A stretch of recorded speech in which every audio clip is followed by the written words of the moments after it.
Okay, we're ready for our first sewing sample, which is going to be buttons. Buttons are usually round, knob-shaped items that pass through a buttonhole, and that's how they fasten. You can get a button with or without a shank. A shank is the little thing on the back that stands up so that there's space for the fabric to sit behind the button. And then this one that does not have a shank, we're gonna make one out of thread when we go to sew it. So first you need your two buttons. I also, off camera, gave myself a line here, here, and here. These are 3 inches long. And just little dashes where I'm gonna put my buttons on this side, my 2 halves of a snap here, and my hook and eye down here, so that these can fold over like that. So we have our piece of fabric, we have our buttons, we need thread. There is different quality of thread, and the tiny spools that come in like cheap sewing kits, that thread is just garbage and will knot up on you and give you lots of problems. So you can use some of the thread that's from the costume shop. Just use what you need and then put the spool back. Make sure you're calling it thread and not string. We also need a hand sewing needle. I have this little cushion from the shop that has a variety of hand sewing needles. There's like upholstery needle, these big ones for embroidery, and then tiny ones. I like a nice medium. It's skinny, but it's kind of long, and I think I've pre-bent this one. I just like them a little bit bent. So it's sharp, it is not blunt, and it's a good skinny size. You do not want to try to sew your closures and your hand sewing with a big fat one like that. So a skinny one. And then you need your thread. You don't want to have a whole lot of thread. I'd rather you knot off in the middle of your project and start again than have a super long piece of thread. So you want it about 1 arm's length, and then when you fold it in half, be about 18 inches long, so 36 to start, and then clip it off. If it's super long, it'll get all tangled and be a big mess and be super frustrating for you. So do a shorter piece of thread and you'll be happier. So you take the thread and you pass it through the eye of the needle, which is the tiny opening right there at that end.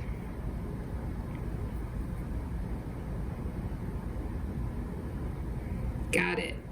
And then fold it in half so that it's through the needle. I'm like backwards in my camera. Okay, here we go.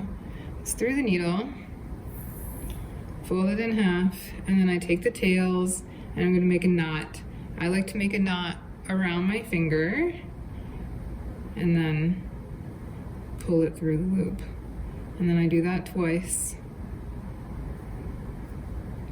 And slide it down so that the knot ends on the other knot. So you have 2 on top of each other.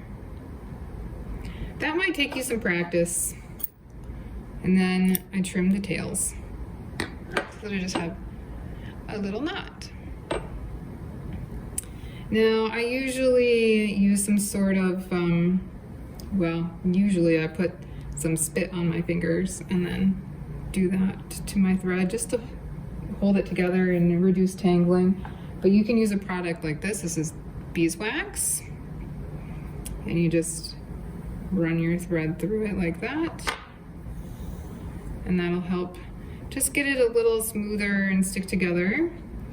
Or there's this product called Thread Dream. Same thing. You just run your thread across it. Helps to detangle it. We have these products in the shop in the drawer that you are welcome to use. I'll also be giving you buttons. So, to sew your buttons, we're ready now.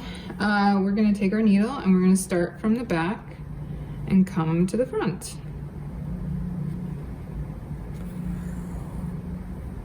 Simple. Have a little knot on the back and our thread to the front. We're gonna do the button without a shank first. Since it's a 4-hole button, we're gonna make an X on the front, and on the back it should just look like a little equal sign. So I cross, go from one corner to the other corner, and then I come across on the back to the bottom left hole. So we went top left, bottom right, bottom left, top right.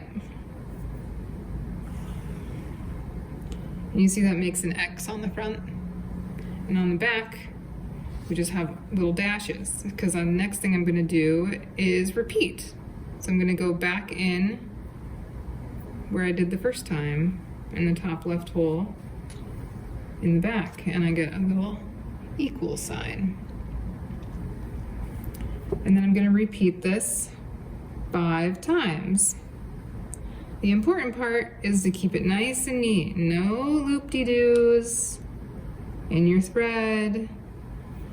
It's a nice neat X on the front and a nice neat equal sign on the back.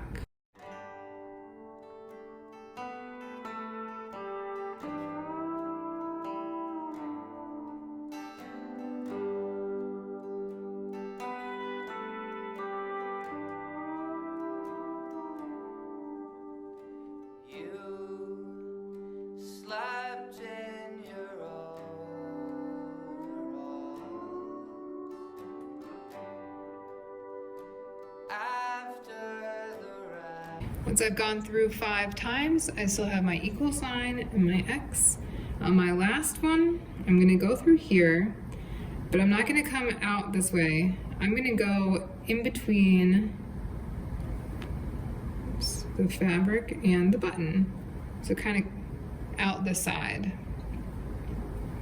Take my thread like this, and I'm gonna wrap it around behind the button. And this is going to create the shank that holds the button up from the fabric, so that there's space for the other fabric when you button over.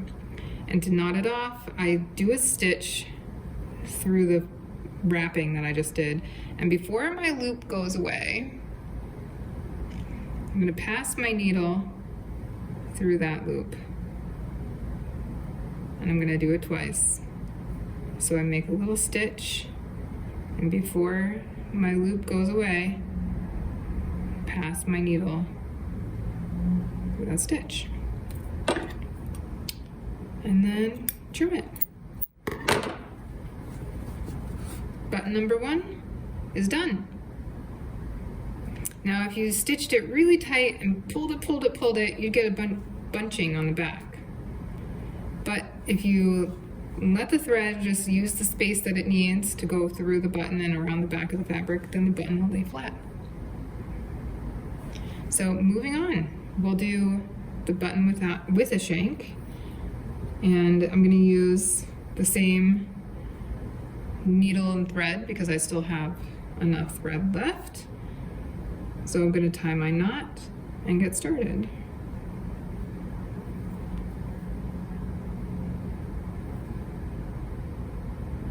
Two knots on top of each other, trim the tail, start from the back. If I had done just one knot, it would have pulled it right through the fabric. So this time we just have this little shank. It has a hole in it. I'm going to pass the needle through the hole, come over here, go back down through the fabric, make sure that it's not twisted so that my thread is not twisted, and I'm going to go right back in where I started and go through the shank of the button.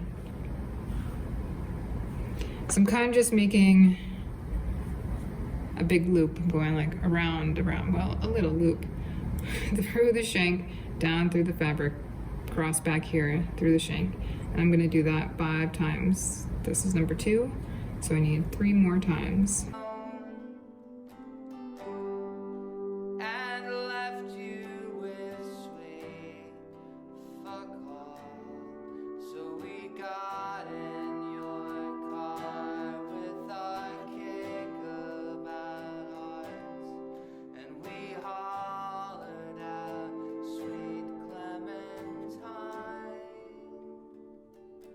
So I've been keeping a nice and neat thread, no twists, no knots, no loop-de-doos. I've been keeping a nice little dash here on the back, not super small, but not huge and like crisscross every which way. And now that I've gone through, it already has a shank, so I don't need to do that wrapping effect. I just go to the back and I make a little stitch through the threads, and before my loop goes away, I pass my needle through it. And I do it twice. Before my loop goes away, pass my needle through it. Trim your thread. So now I've got my button without a shank and my button with a shank. And going through it 5 times makes it very sturdy, and it's not going anywhere.